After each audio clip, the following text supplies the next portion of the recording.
دا ګوري دوستانو د حضرت بلال رضی الله تعالی عنہ قمیص مبارک دا د رسول الله صلی الله علیه و آله وسلم یو خادم هم او ورسره چې کوم دی یو ډیر نږدې دوست چې کوم دی هغه هم و چې دته رسول الله صلی الله علیه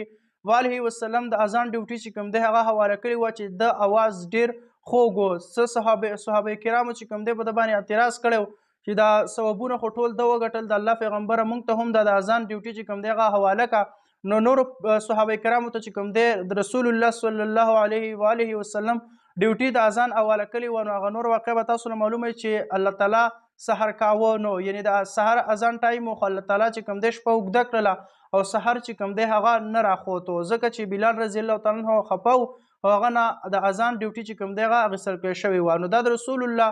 صلی الله علیه و آله وسلم ډیر خوږ دوست حضرت بلال رضی الله تعالی عنہ قمیص مبارک دی. تاسو زیارت وکړو، تاسو ولیدو مخکې مسلمانانو سره هم شریک چې هغه هم زیارت وکړي او هغه هم وویني.